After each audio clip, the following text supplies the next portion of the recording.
good afternoon, everyone. Thank you that you're here still attending so late in the afternoon. My name is Mehl. I work for DB Systel. That is the digital partner of Deutsche Bahn. And for those who don't know it, Deutsche Bahn is Germany's railway infrastructure owner and train operator. And together with a colleague, I'm responsible for all things open source there. The session today will be about risks in open source. But rather not so much about the risks themselves, because I think here in the audience we are all aware of the potential risks, and of course also the many benefits, which is why we are actually here at this conference. But it will rather be about how we can strategically and well manage the risk that we are aware of, and how we get to this point. I chose the title, The Burden of Knowledge, because we more and more understand the size of our usage of open source, and also about the potential risks that we are facing. And sometimes this knowledge can be a burden, I think. And today will be about how we can actually reduce this burden.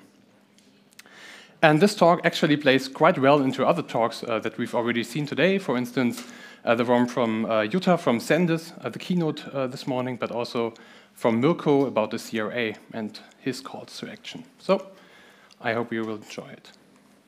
I would like to take you on a journey from where I think how we get from assumptions to actual data about risks and the open source usage. And then we're going to talk a little bit about metrics and why metrics are not really easy. The core of the talk will be about the available options that we have in order to manage these risks. And of course, later some recommendations and hopefully a discussion here and in the hallway. Let's get started. Let's assume you are a person that is somewhat responsible for open source management in an organization. And as a responsible person, you will have some assumptions about the usage of open source in an organization. And typically, if you're working in an organization in mid or large size, then you will usually have a number of a 5-digit number to 7-digit number of third-party packages, open source packages, roughly. And these packages, many of them are direct dependencies that your developers, your teams chose to directly use, but the majority will be indirect dependencies. So dependencies of your dependencies.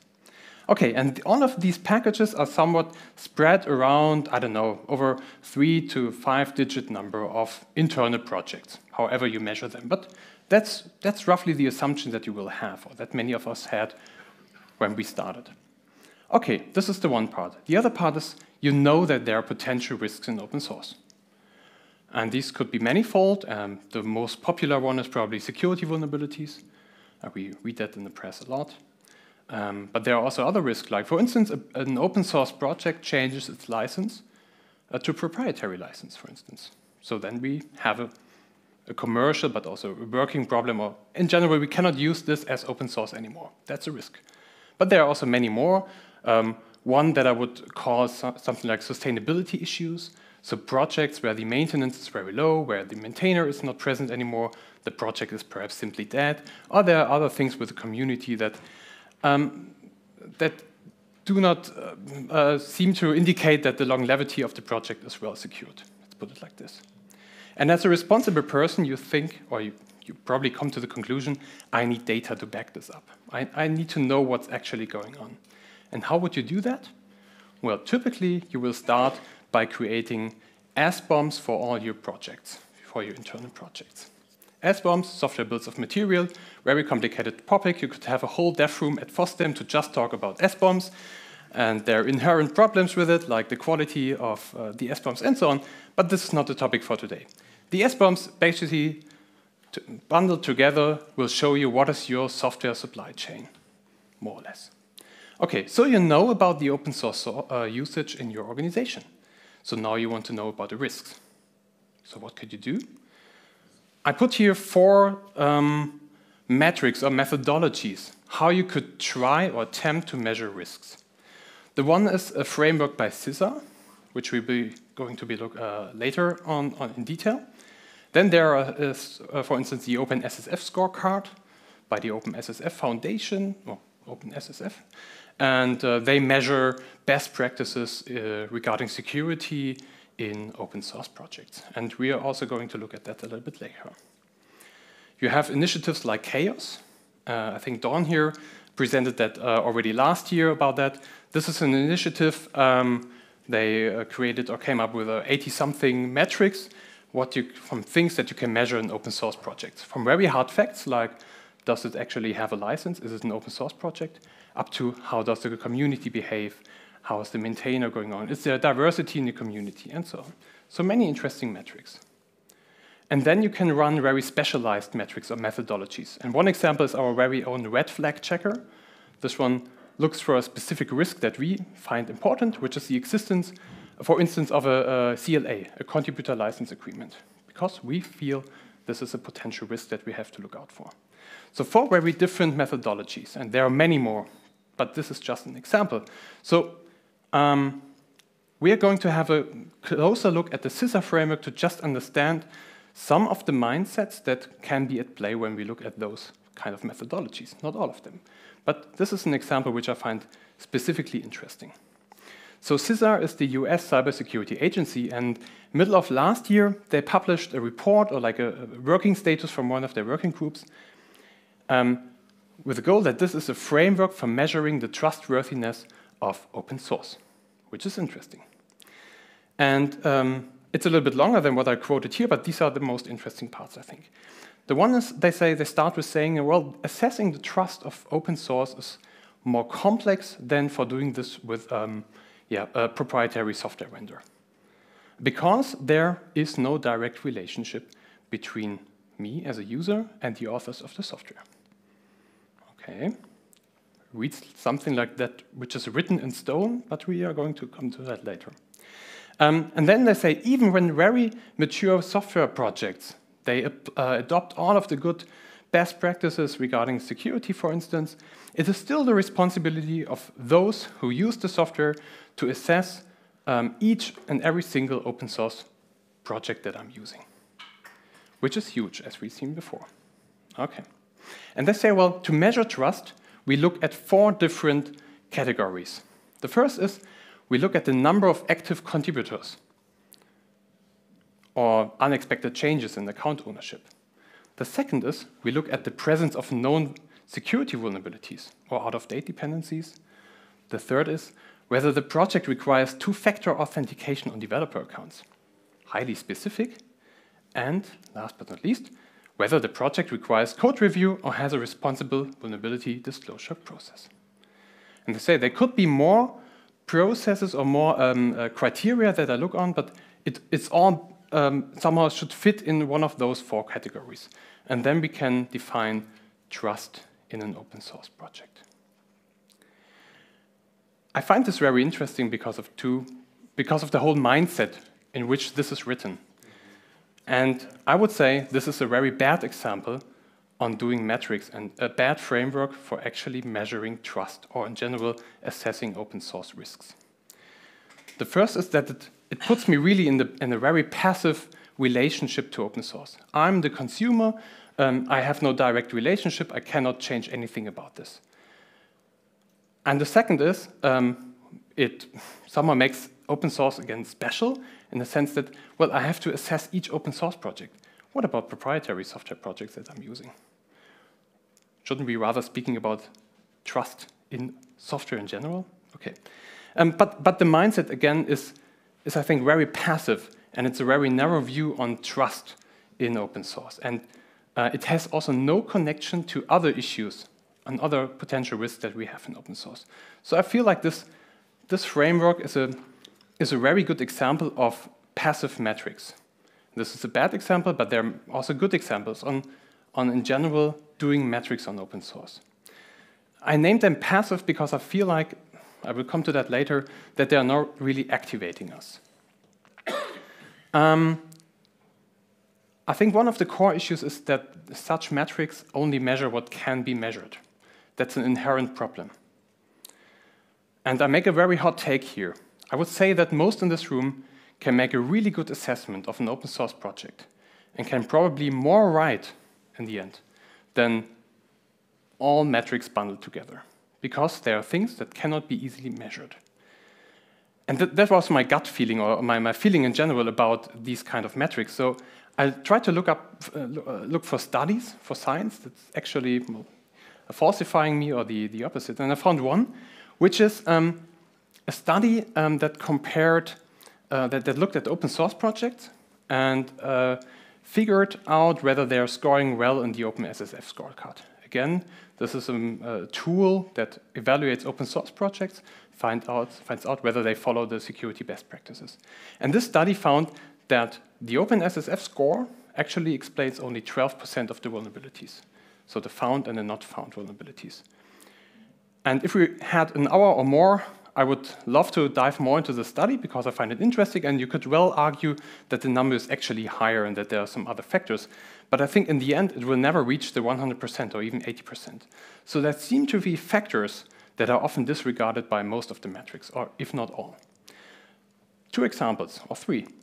How is a maintainer behaving? That's a human thing. If we look at how he reacts or how they react in issues and pull requests, we have I think from a human side, a pretty good understanding whether this project is reliable, whether I can put trust in it, whether it will sustain for a longer time. Or the connection to a foundation. This is hard to measure automatically. Is it part of an open source foundation? Or also whether the project is a single vendor project. So only owned by one company, has a CLA, and is potentially also funded by VC money. And we see that this often leads to license changes, for instance, and it's not sustainable. To be fair, the Chaos Initiative covers some of these parts, but then again, the problem is that it doesn't weigh them. So it doesn't tell me, is the one indicator, the one criteria, more important than the other? That's a very individual assessment. And most importantly, these passive metrics do not really make us active. And this is an inherent problem with data, of course. It always has to be interpreted. But I think a huge problem is specifically with open source is that we often do not have an alternative. So most of the open source that we're using is not controlled by ourselves. We have direct dependencies and we have a lot of more indirect dependencies. So what should we do? I mean, a bad matrix itself doesn't give me an actionable path. Should I replace it? Can I replace it? Because often the more specific a technical problem gets that I can solve with software, the more likely it is that there's only one software solution that will actually solve the problem. And if this one scores badly in one of the scores that I look at, what should I do? What are my options? And this will be the main part which we are going to, but let's hit pause for a minute and just look again at the scale and the size of the issues that we are facing. And I do this here from our own point of view, and for this I analyzed a little bit more than 30,000 internal projects that we have of Deutsche Bahn. This is just a subset, and this is just a short study that I made, but I think this shows a little bit about the size that we are having. So for each of these 30,000 internal repositories or projects, I had an SBOM generated for them, with all the problems that SBOMs can have, but still. And these projects were, most of them were code, but also some configuration, some documentation. So it's not all software, but I found that on average, each of these projects uses 125 dependencies. So that is the individual dependency tree. There were many projects with more than 1,000 dependencies and some with only a few dozens. But in total, I counted that up. How many individual packages do we actually use? And I ended up with a number of 117,000 packages in use, and most of them open source. So this is the size of our supply chain. And this is without versions. If we count in individual versions, probably the factor 20, 30. I didn't measure it, but still, just projects and or packages. And this is basically the risk surface that we are facing. And then I analyzed what are the dependencies that are used most. And I found that the most used dependency is used in 19% of our projects that I analyzed. So if you were to replace this dependency, the most used dependencies, we would have to touch over more than 6,000 projects. Yeah, that's a huge problem. And then I analyzed the top 10 dependencies that we're having in this supply chain, which I looked at. And I found that 9 out of 10 score worse than 5 out of 10 in OpenSSF scorecard. So if our rule were, you can only use projects, open source, which scores better than 5 out of 10 in OpenSSF scorecard, just on the security point of view, then we would have a huge problem. Okay, this is just the size of the issues if we're looking at metrics and what a huge pile of issues we are facing when we are trying to assess this risk or act on these risks. So let's get to the gist. I put here 6 different options. There are probably more, but these are the ones which I would like to talk specifically about. Options that obviously I would recommend some of them and I would rather not recommend some of them, but we'll get to that. So what can you do? Let's be honest, this is a lot of data, and specifically it's a lot of data and a lot of insight and knowledge that can be a burden, because it's not easy to act on. Replacing a dependency, it's not really easy, and it's often not a viable way economically. So if I'm a part of an organization, or if you're a part of an organization which is not very mature in open source, you could come to the conclusion that it's better to ignore these issues or play them down, especially if it could scare off your management or it could destroy the reputation of open source completely in your organization. Obviously, I wouldn't recommend that, but from a human point of view, I can somewhat understand it. Okay, but let's say you want to get active now. So what could you do? Well, you could say, I have the metrics, I have the hard data, I will forbid the usage of all open source packages which score badly in certain metrics that are somewhat important to me or that a consultant told me that these are important. I could ask my developers to replace all the affected dependencies to clean my whole software supply chain. Or I could contact all the maintainers of the affected projects and tell them, hey, come on, fix these issues, get better at this and that score, or we could just force them to fill out forms. You're laughing. I mean, we all know that this has happened in the past. Log4j, xzutils, and many more. Foundations and individual maintainers were bombarded with forms that they should fill out in paper. Yeah. Obviously, this is also something like panicking, what I would call it, which I wouldn't recommend to do. Okay, let's get more honest. What could you do? You could actually start with assessing your own risk profile in your organization. So finding out what is actually important for me. Which risks are important to me? And I talked about that before, that we at DB, my colleague and I, we think that the mere existence of a CLA is a risk, because it indicates that there might be a single vendor project. Knowing that some of the CLAs are there for good, like for trustworthy foundations, like the Apache Software Foundation, but this is something that we are looking out for. But I know people which are probably more clever than I, who think that this is not the main risk or not a huge risk, because they have another risk profile in their own organization, which I believe is fine. I mean, we can debate about that. But the risk profiles and the assessment can be very different and can be very individual. So you could identify which of the qualitative and also quantitative factors matter for you in order to explain your risk profile. And you could group your assets, your software projects, or whatever, however this is separated into different risk classes. Another example from DB, we have software that is supposed to run for 2, 3, 4 years, and we have software that is supposed to run for 40, 50, 60 years. If we look at trains, if we look at signal boxes and so on. Yeah? And obviously, their risk is measured differently, especially if we look at critical infrastructure. So it makes sense to also compartmentalize your own assets that you are looking at and therefore apply different risk schemes. Another reaction that you could do, and that we see a lot, especially with this Log4j and so on, is you could think that, or you could come to the conclusion that you want to sponsor. You want to support some projects financially.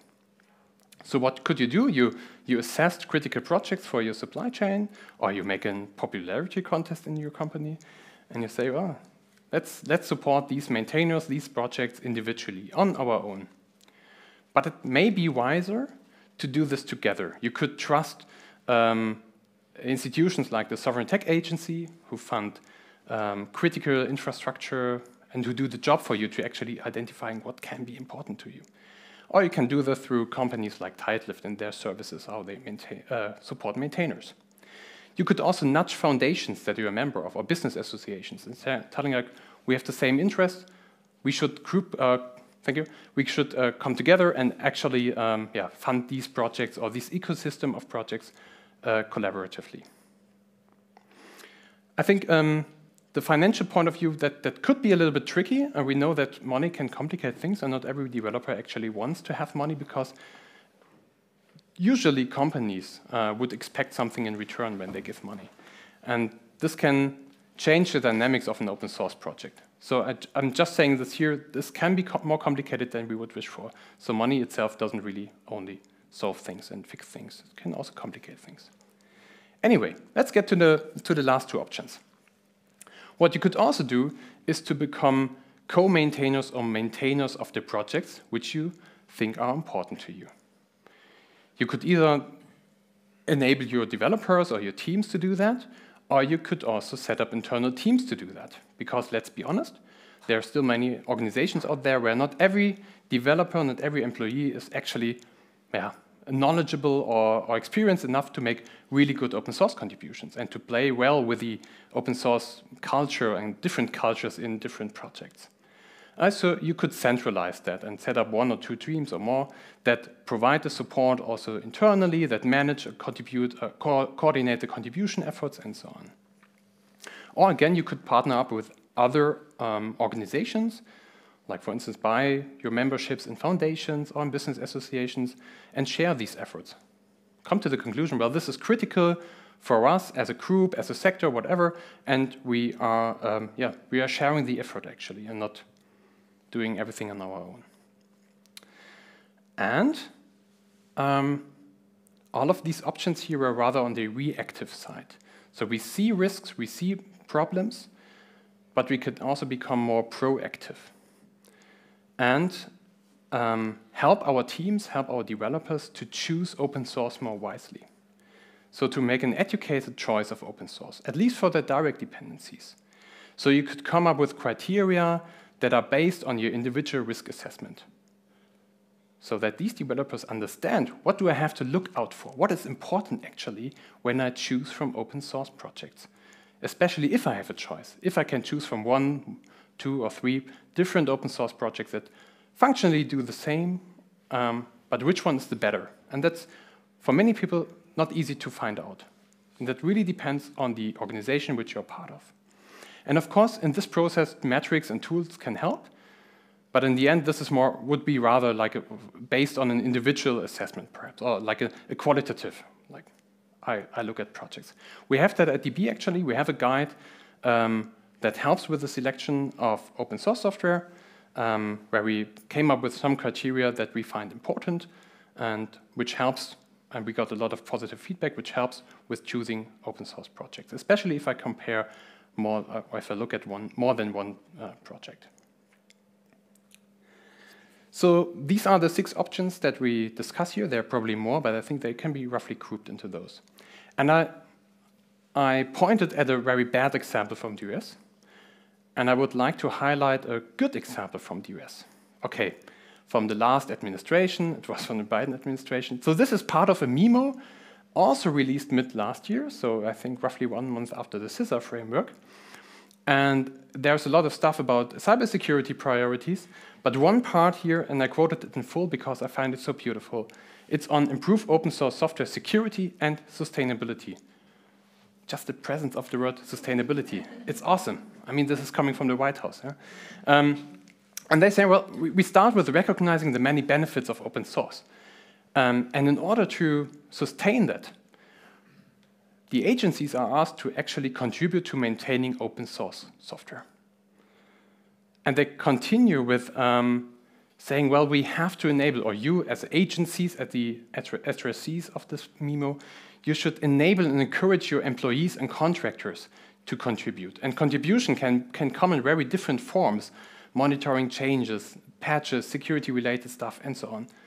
And they also say, well, you should integrate open source software considerations, like different processes. You could look at OSPOs from the private sector, how they're building what they are doing, but not for the sake of just having an OSPO, but actually the core of it, defining roles, responsibilities, and methods of engagement. So I find this very good, and it's, for me, a 100% opposite of the scissor framework. It puts me in a very active position. Say, well, I have no other choice than using open source, and I have to contribute to maintaining this. And I have now, not a concrete, but I have now the tools or the understanding that I somehow can be part of that, and I can be an active part of that. So this is the language that we should choose, and this is the mindset that is better, that is bringing us forward. So concluded, what are the 4 options that I would recommend you to have in your toolbox when managing risks in open source strategically? We talked about the assessment, so understanding your risk surface, your individual risks in your organizations. We talked about the sponsorship, so thinking about how can you contribute financially. Then the engagement, becoming active in open source projects that you care about, not necessarily alone, but in a coordinated effort perhaps. And also to make it a wise selection of open source, to avoid that these problems that you see today will stagger up, but in the ideal case, actually reduce in the future. Before we come to the discussion, I would like to end with a call to action or with some final thoughts. This is, or what I presented here, these are my own thoughts, or at least partly our thoughts at DB, and they're perhaps still a little bit tailored to our needs or to our understanding. So I think we should collaborate more on not only on tools, but actually also on assessment, on criteria, on understanding how can we actually share these efforts. Because still too often we are just doing it for ourselves, and this is duplicated work 1,000 times that we do in different organizations, which could actually benefit from sharing these experiences. And last but not least, and this has been said so many times before, but still, get active. Time's over for passive consumption of open source. We see that in the world that we cannot rely no longer on others to fix the issues for us. We cannot just lean back and say, well, it will solve itself. No, the time is over. We have to collaborate, we have to get active, and we should do this in general, but also especially with open source. So thank you for your attention. I'm looking forward to the discussion here and in the hallway. Thank you. Hey, you mentioned that you have an internal kind of guide on how your engineers can choose or should choose dependency. Is this publicly available? I had that in the early version that I would pick on ourselves on that. No, it's not public, but we should actually publish it, yeah. And can you say that in English? I'm holding my own nose or however. We should do that, yeah. And this is part of the collaboration, right? We are already going in this mindset of, let's do it internally. It's easier, because this is a sensitive issue. We are talking about risks, and we're talking about individual assessments, and oh my God, things get really complicated when we think about that. But actually, I think we can share more, and also ourselves, we should share more on this. Yes, thanks for the talk. So I have one question about the realities of selecting or curating the packages someone is allowed to use, because that implies that sometimes, based on your assessment, you will tell somebody no, that the framework that they wanted to use is not the one that they should use. Have you had any pushback when you tell somebody that that development framework that they wanted to use is, doesn't meet your guidelines, and how do you frame that conversation? Actually, we don't centralize this choice. So at DBSys, at least, the teams can themselves choose. We give them the guidelines, the guidance, but they hold the risk, and they can also make a risk assessment, supported, of course, with guides that we put up. But again, this is I think, a matter of an individual or an organization's risk assessment. I can well understand that in some companies and environments, it makes sense to centralize this and not to make a hard no, and because you have a completely different attack surface, for instance, from the compliance side of view. We also have a question from online. Great talk, Max. Which tooling did you use to compute the metrics for your org? From the slide, I think the OSPOs have been generated using Swift, so we have some internal tooling to do that, but it's basically all open source, and the rest is Python. Sorry. That's good. No fancy stuff. Is it open source? Sorry, There's nothing to show there. There's really nothing to show there. It's I don't know, 20 lines of code, but I can share that. No worries. Yeah.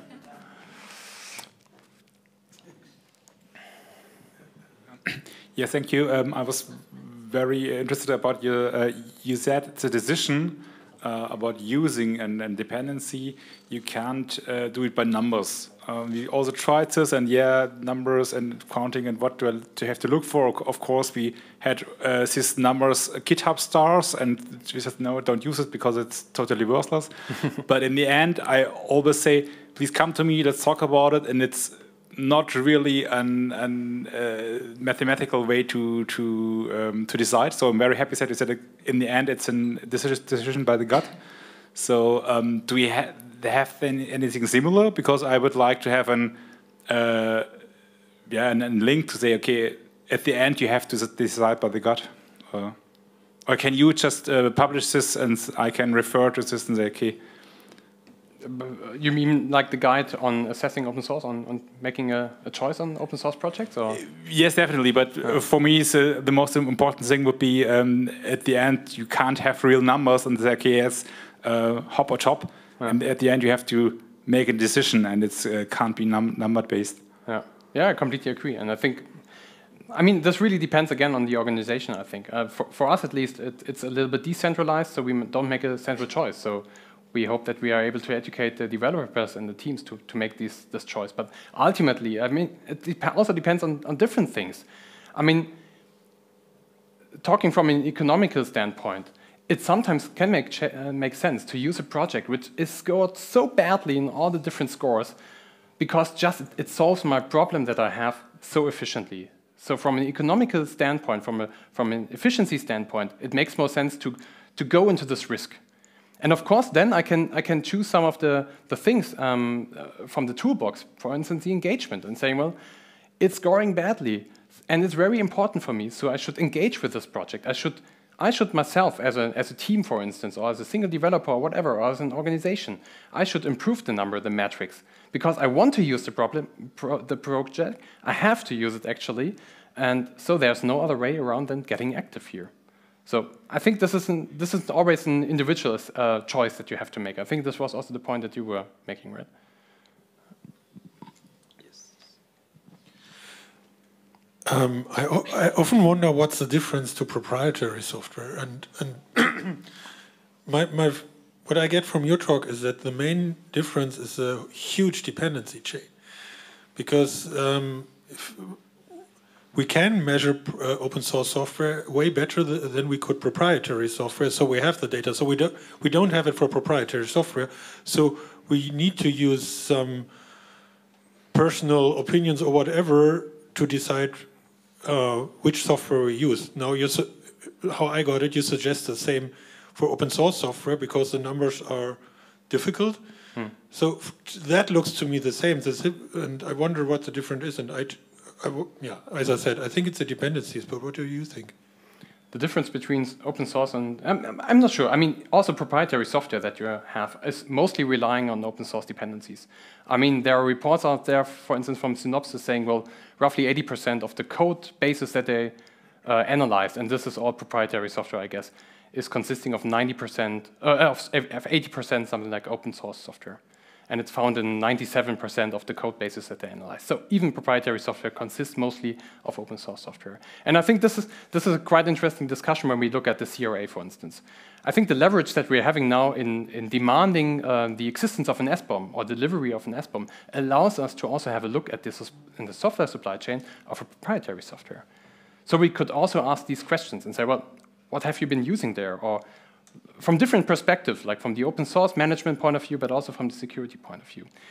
I think the main difference in using open source and in doing this on your own is that you have this independence, but also this responsibility, right? So if I come up myself with a software and I rely, of course, on open source software, then I can have a look on my supply chain, and I can, on my own, get active on these projects, or otherwise sponsor them, you name it, whatever I talked about. Yeah.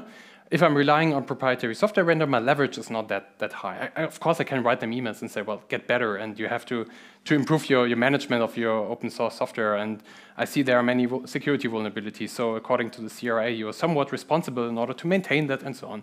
So we have this kind of rather like a commercial leverage.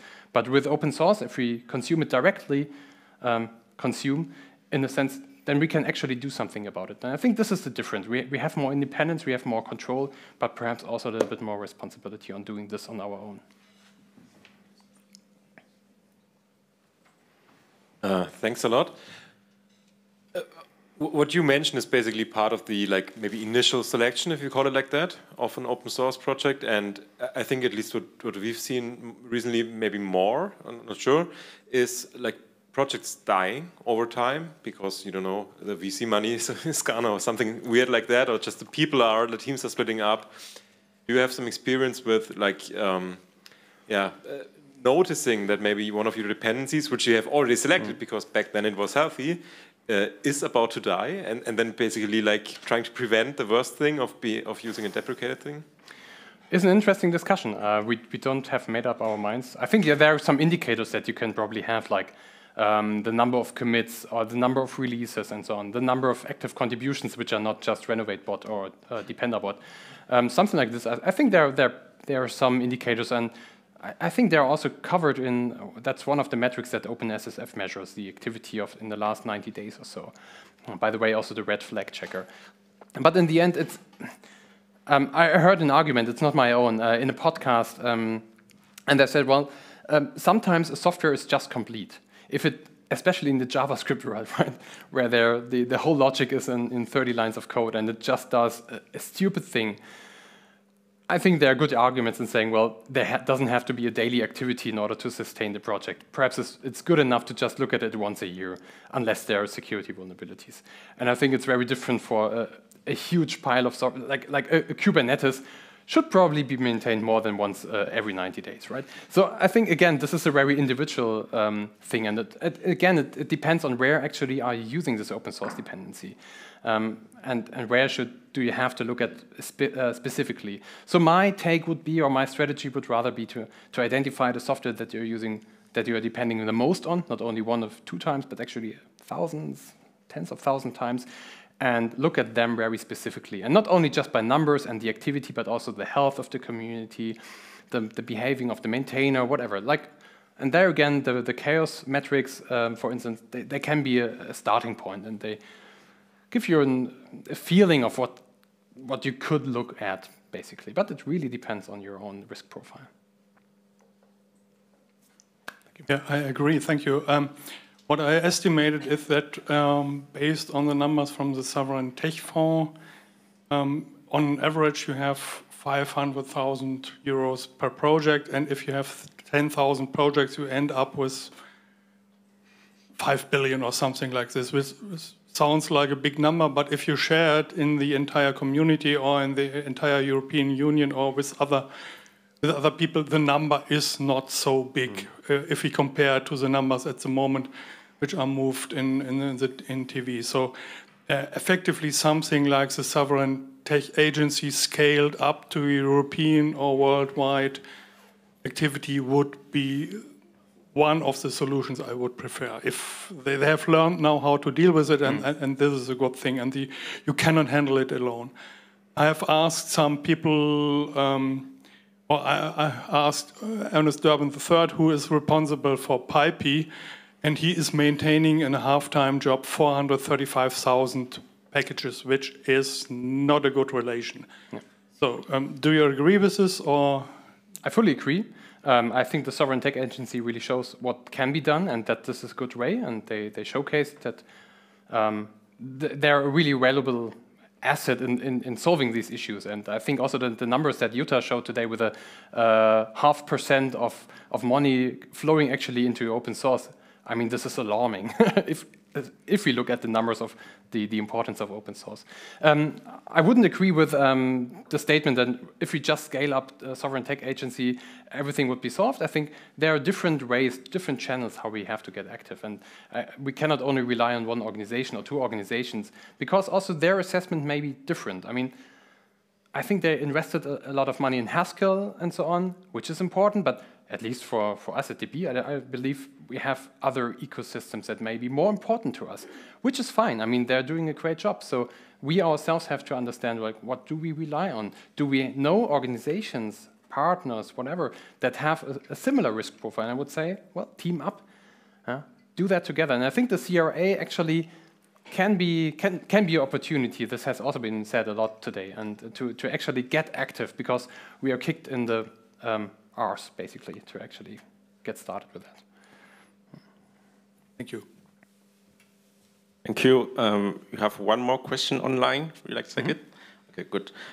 How would you convince the legal departments to use your suggested soft metrics, especially because they would like to focus on the hard metrics, such as the Open SSF score, because that's easier to include in the legal documentation? First, I didn't really recommend metrics, methodologies or options how we could get active. And secondly, I wonder what the legal department actually has to do with that.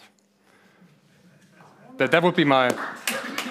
No, and this is not bad. I mean, legal departments and lawyers looking at compliance and licenses and also talking with them, that's really important, definitely. I don't want to underestimate it. But I think this has to be seen in a larger scale. This is about the risk management in your organization. I think open source is one part of that. And for too long, this has been a little put aside, or let's have the OSPO people deal that. We put them in the basement, we found an OSPO, now be happy and play with each other. And I think this has to be more integrated into the general software management of an organization and in the general risk management of an organization. Now, of course, lawyers are part of that to also help with assessing risk and to help with understanding actually the requirements, for instance, from the CRA and other regulations that is coming in.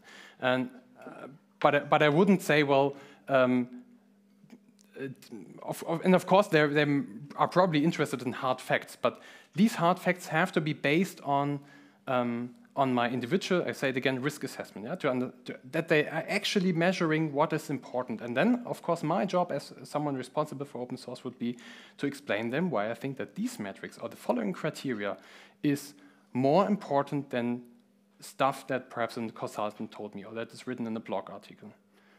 And from then on, it's really individual. And it really also depends on the organization, how it's structured and so on.